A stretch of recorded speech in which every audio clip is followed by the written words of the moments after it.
સ્વાગત છે દર્શક મિત્રો તમારું અમારી યુટ્યુબ ચેનલ મહાદેવની મોજમાં। હું છું વિજય ગૌસ્વામી અને તમે જોઈ રહ્યા છો અમારી યુટ્યુબ ચેનલ મહાદેવની મોજ।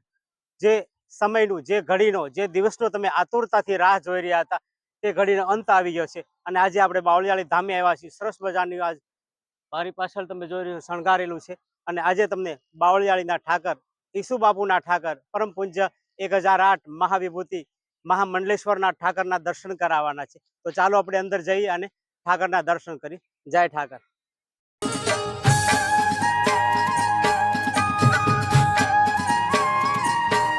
મિત્રો, પરમ પૂજ્ય સ્મરણી સંત શ્રી ઈસુ બાપુના ચરણોમાં કોટી કોટી વંદન અને આપણે હવે આગળ વધીએ।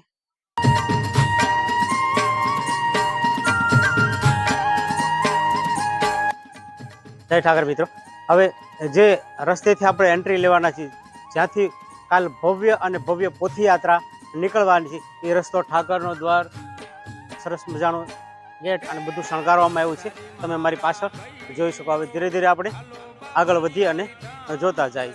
જય ઠાકર। કાલે અહીંયા તારીખ 16 તારીખના ભવ્ય પ્રાણ પ્રતિષ્ઠા મહોત્સવની પ્રાણ પોથી એટલે કે પોથી યાત્રા નીકળવાની છે। તો પોથી યાત્રા જોવા માટે અમારી ચેનલને લાઈક કરજો, શેર કરજો, તમારા મિત્રો સાથે સબસ્ક્રાઈબ કરજો અને ભવ્ય ભવ્ય પોથી યાત્રામાં જોડાવાનું ભૂલતા નહીં। કાલે અમારી ચેનલમાં ભવ્ય પોથી યાત્રા દેખાડવામાં આવશે અને રમેશભાઈ ઓઝાનું ભવ્ય સ્વાગત, પરમ પૂજ્ય મહામંડલેશ્વર બાપુનું ભવ્ય સ્વાગત અને બધું તમને અહીંયા લાઈવ દેખાડવામાં આવશે। તો અમારી ચેનલ સાથે બને રહેજો। ત્યાં સુધી આપણે ઠાકરના દર્શન કરીએ અને ઠાકરના ગુણ લગાવીએ। પ્લસ જે વિહાભાઈ અગરબત્તી બનાવી હતી એ પણ અહીંયા પ્રગટ શરૂ છે જ્યોતિ એના પણ તમને દર્શન કરાવીશ। અને જે અયોધ્યામાં બનાવી હતી અગરબત્તી એ જ વિહાભાઈએ અહીંયા 111 ફૂટની લાંબી અગરબત્તી પ્રગટ થઈ ગઈ છે રામ બાપુના હસ્તે, એ પણ તમે અહીંયા દર્શન કરાવીશ। તો અમારી ચેનલ સાથે જોડ્યા રહેજો। ત્યાં સુધી જય ઠાકર।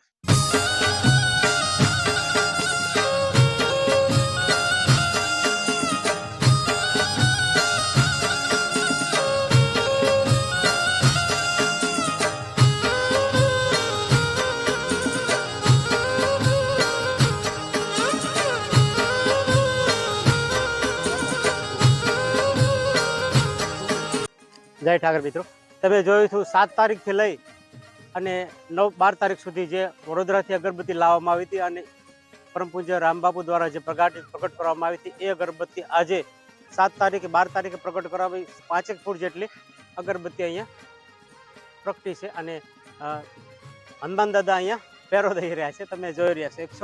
111 ફૂટ લાંબી અગરબત્તી અહીંયા બાપુના હાથે પ્રગટ કરવામાં આવી હતી અને હવે આપણે આગળ વધીએ। મિત્રો, હવે આપણે નગાલાખા ઠાકરના દર્શન કરવાના છે, તો ચાલો અંદર આપણે જઈએ।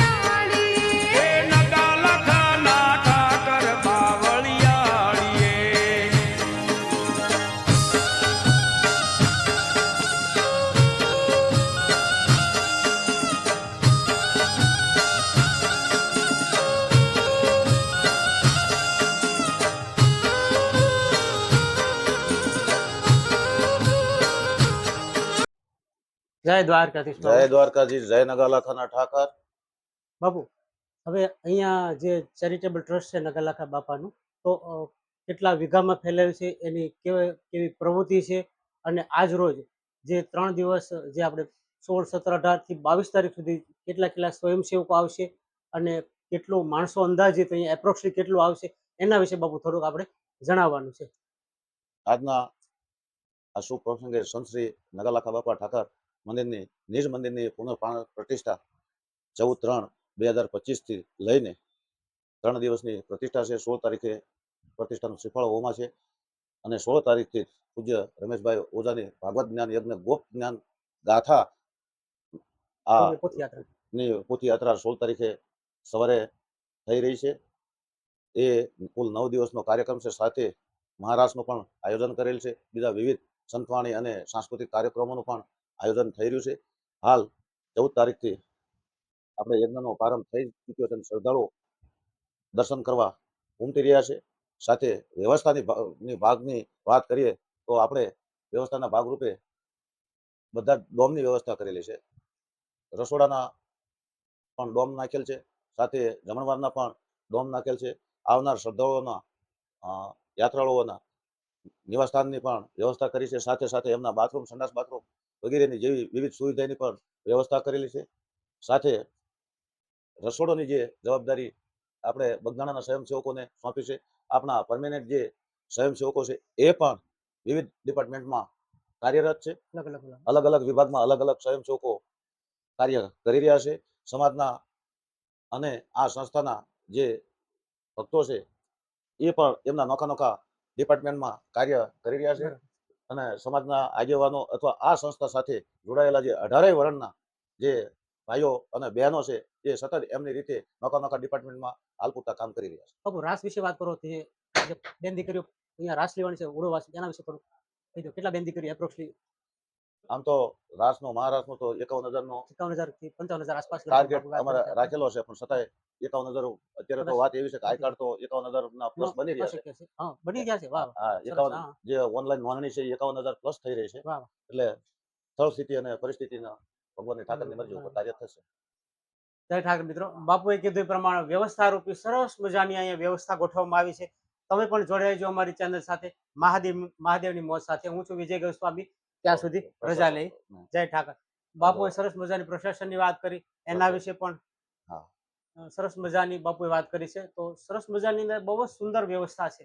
તો એના વિશે હા. બોલો બોલો બાપુ બોલો. પ્રશાસનની વાત કરીએ તો પ્રશાસન પણ કાર્યરત છે. એમની અહીંયા પોલીસ ડિપાર્ટમેન્ટ ખડે પગે રહે છે.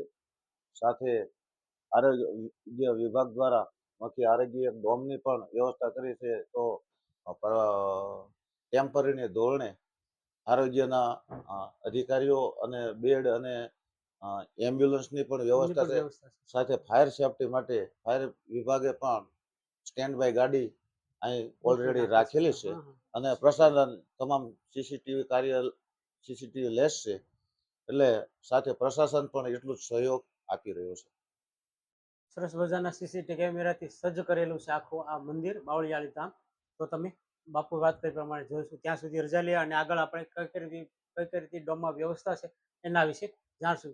જય શ્રી કૃષ્ણ. જય ઠાકર. જય ઠાકર.